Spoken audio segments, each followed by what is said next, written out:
had to hide out for days on days and escape this weather as quickly as it could when we only had like a tiny 24-hour window with only 4-meter waves in the ocean. Yeah, so that was fun. But that's the thing with expeditions. You never know what you're going to get.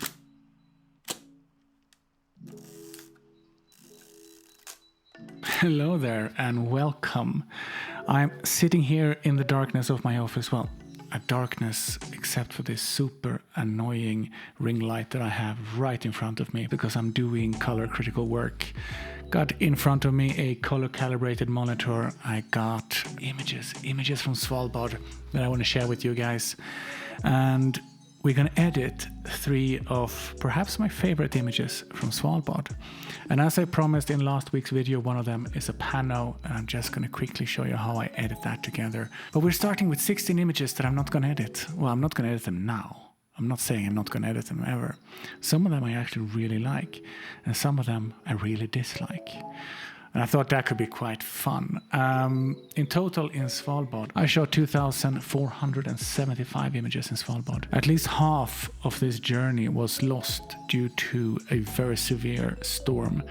We had to hide out for days on days and escape this weather as quickly as it could when we only had like a tiny 24-hour window with only 4-meter waves in the ocean. Yeah, so that was fun. But that's the thing with expeditions. You never know what you're going to get. We're going to jump straight in and look at a couple of these images.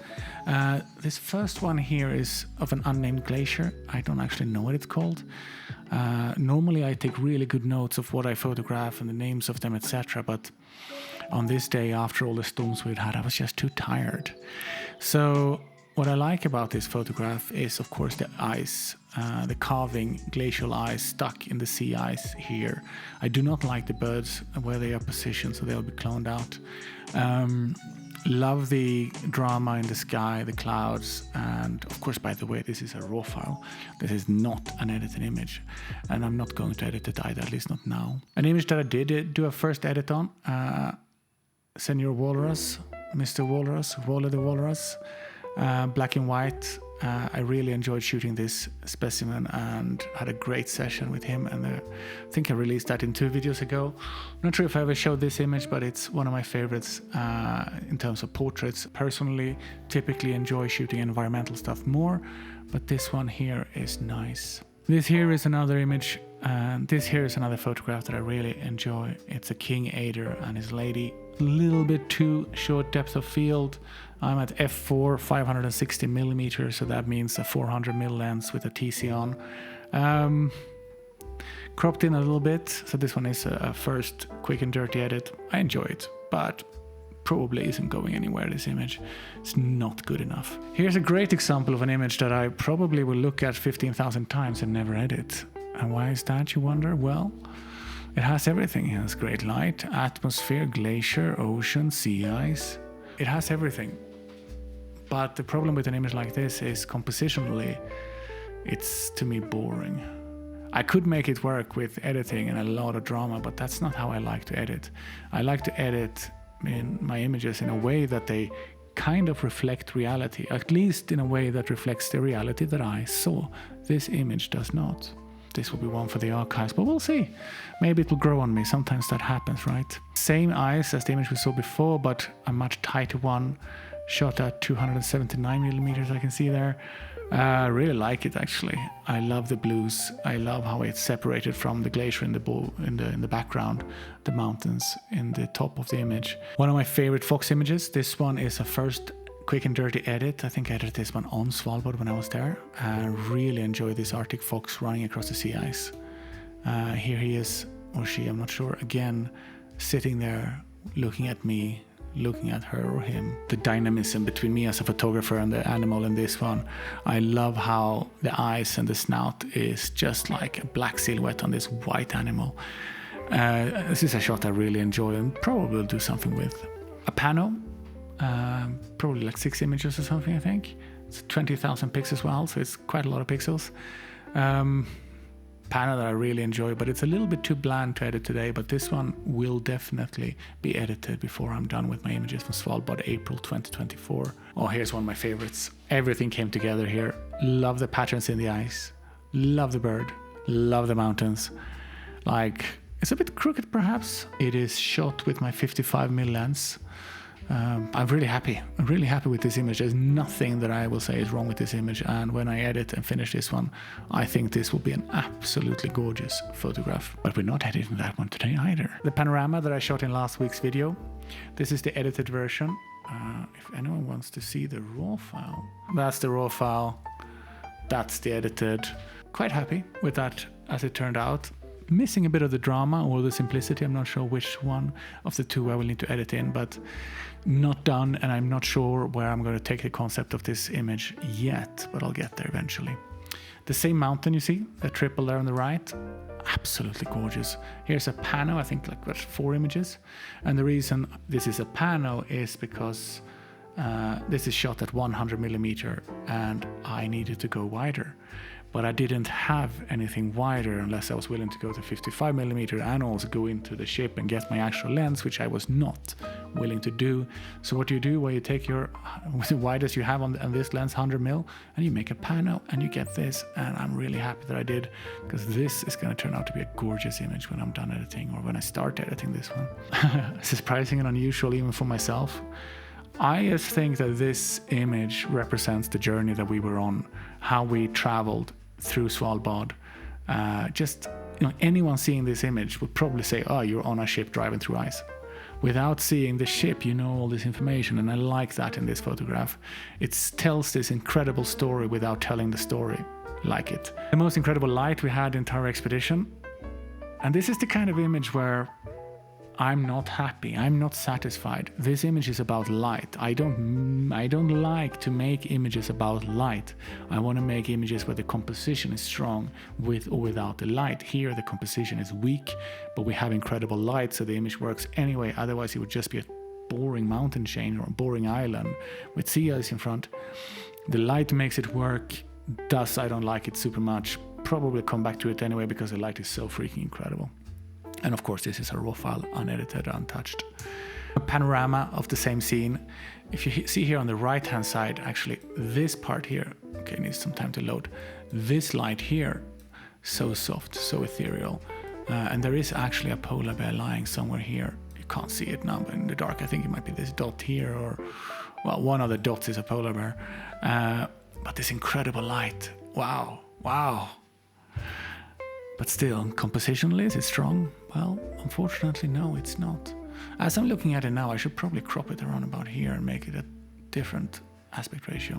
And the final image, perhaps some of the best light I've seen in my life, with sea fog, ocean fog, rising from the sea as I was standing there.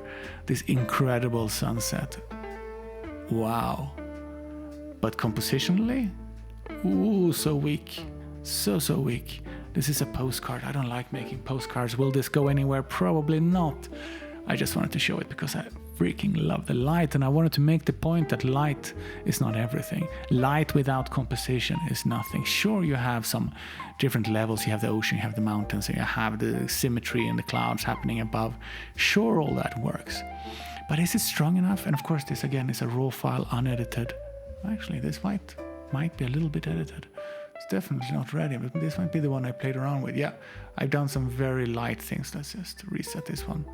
That you go the reset, very underexposed to not kill the sun. And now let's actually get tucked in on the edit. And here we have the final version of the image we're going to edit first. This beautiful Arctic fox running across the sea ice. So the raw file of this image looks like this. I'm a little bit further out from the fox. The fox is absolutely tack sharp. Very happy. Environmental sea ice background. First thing I do is always crop my images. I'm gonna crop it slightly differently than I had that other shot. I'm gonna include this shadow on top here on the left hand and on the right hand side. I think that will work really well. Quickly looking at what to edit. Typically I shoot my images at 5600. This one was not for some reason. Why do I shoot my images at 5600? Well, it's very simple. It's daylight, and from there I can tell if an image was warm or cool, even when my memory is weak sometimes. That doesn't mean that I always leave it at 5600 when I edit. I seldom do. I just take the temperature and I just drag it back and forth and I find that spot where it looks natural. Like ice in sunlight is not blue. The shadows are blue, the ice is not. It should not be. And I'm now playing with the tint because I don't want it to look magenta and I don't want it green. So I need to find that sweet spot for exactly this color temp. There we go. Not magenta, not green. Let's leave it there. Now we're going to have a quick look at exposure. Where do we want the image to sit? I'd say it's sunlight. It needs to be bright. It's daylight in the Arctic, for God's sake. Let's not pretend it's midnight. We're going to leave it somewhere right there.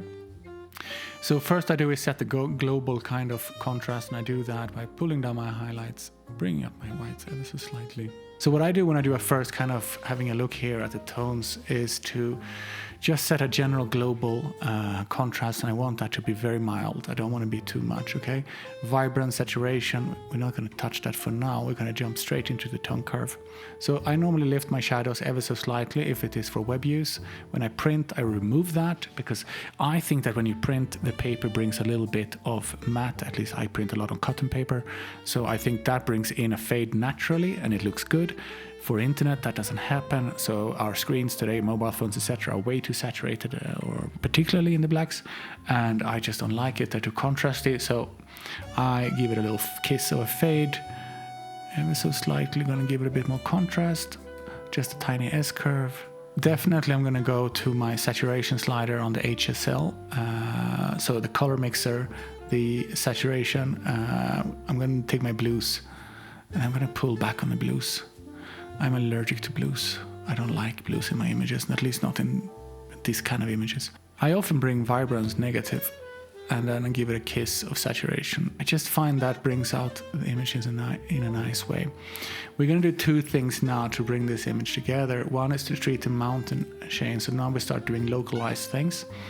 We're going to start with popping in a linear gradient for the mountain.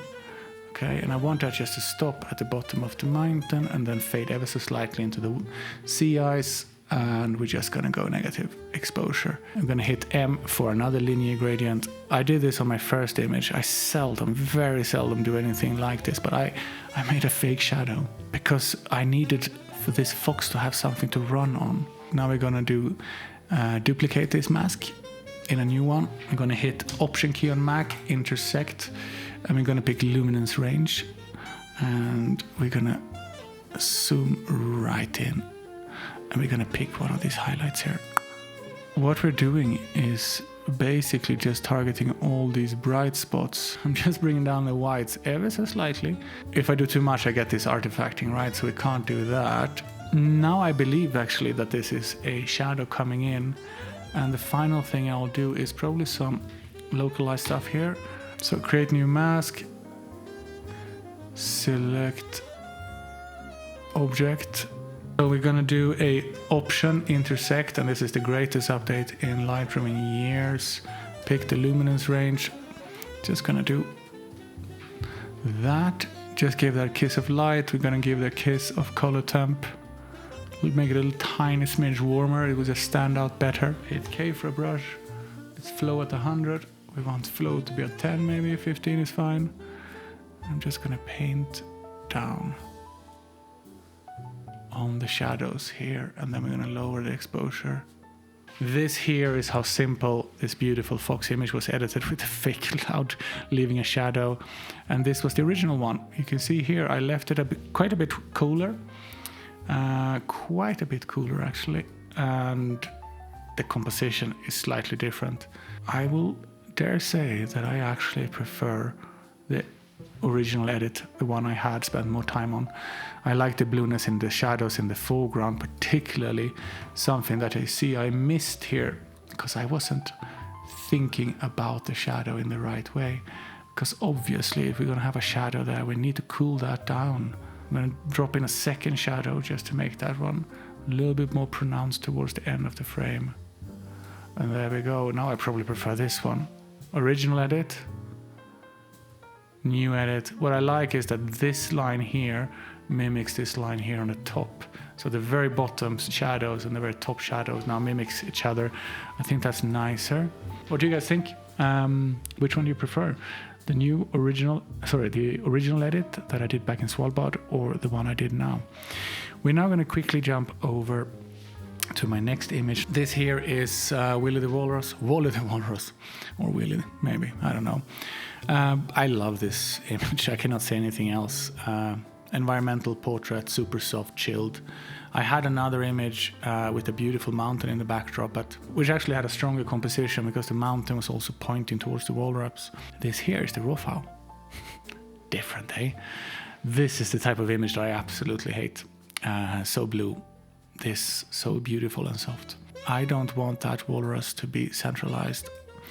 So we're gonna go for a classic thirds. We're gonna immediately quickly have a quick look at spots because I can see a bunch of them. Immediately fix the white balance. Snow looks nice and golden. Don't want too much magenta, don't want too much green. So I'm only caring about the snow here now in terms of the white balance, because this greenish looking tinty water and this magenta sky I will fix later. Highlights down a little bit, whites up a little bit, blacks down a little bit. Let's see what we do with shadows. There it sits. Let's have a look at vibrance.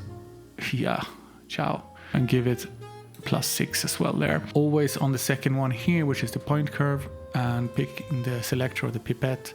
I take something dark in the image that I want to become darker, which for example would be shadows, and not necessarily selecting Wally the Walrus. Something I want brighter, which would be that. I'm going to leave it as that. The shadows here is now very dark, but maybe we'll come back to that later. Let's see. We're going to start with saturation again in the color mixer. Bring the blues down. Ciao blues. Do not like you. Pick point color. Huge update in Lightroom in recent years. And we're going to pick this teal that I don't like. So by selecting this teal now, I can do a hue shift on that. I can do a saturation shift and a luminance shift. And I can select the range that we're affecting. As you can see here on the right-hand side, what we're affecting. What I want is to begin with a hue shift.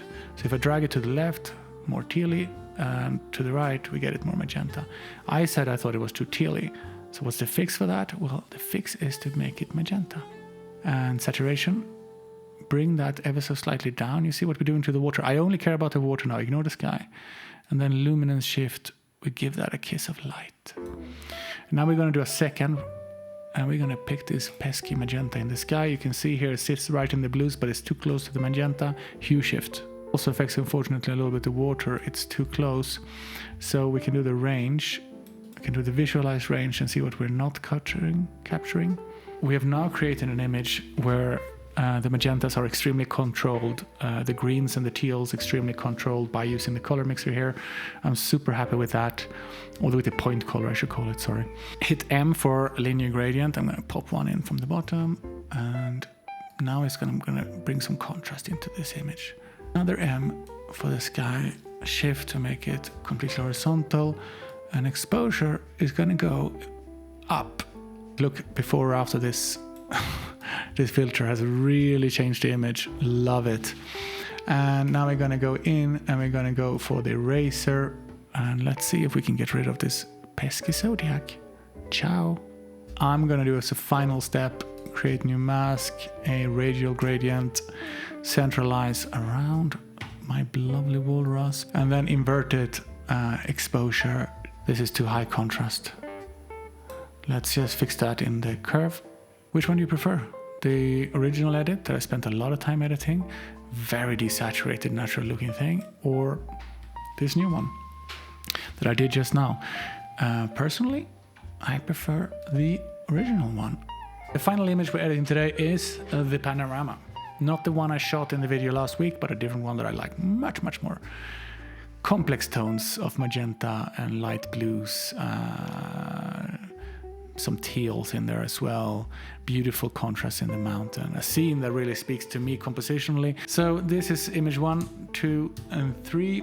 I normally do not expose like this. This is a hatch job, but it'll be fine. We start by marking the 3 files, right click, photo merge, panorama. Normally when it's 3 images in a row, so 1 row panel, you want to do cylindrical. Spherical is for 360, perspective is for up and down, so tilts merge. And there we go, panel, wham boom. First in with the crop. I know I want this to be a 1:2, there's no hesitation about that. This is obviously a panel. Question is how much to include of this area with this here, because big peak going down into nothingness, beautiful clouds in the water. I think something like, yeah, I'm going to centralize this mountain. That's what I'm going to do. That's where my croc is going to depend on. And I want to include quite a bit of water, not too much. Happy. Start with fixing the exposure in this one and not the temperature, because it was so underexposed I wouldn't know what to do with the temperatures. Now we hit the temp, have a look at the tint, have a look at the exposure again, see if this is where I want it. Quick global contrast, we fix that here by reducing highlights, introducing a bit of whites, shooting the black point downwards and playing around with the shadows until we are where we want to be. So I don't even look at the numbers as I drag my sliders up and down, but I love the subtle light in the shadows. Like, they are shadows, but they're not deep, they're not dark. This is the really early spring in the Arctic light. There's shadows everywhere, but they're soft, they're delicate, and I love that. And we cannot ruin that. We have some interesting stuff happening here. Look at the magentas in the snow. That's quite incredible.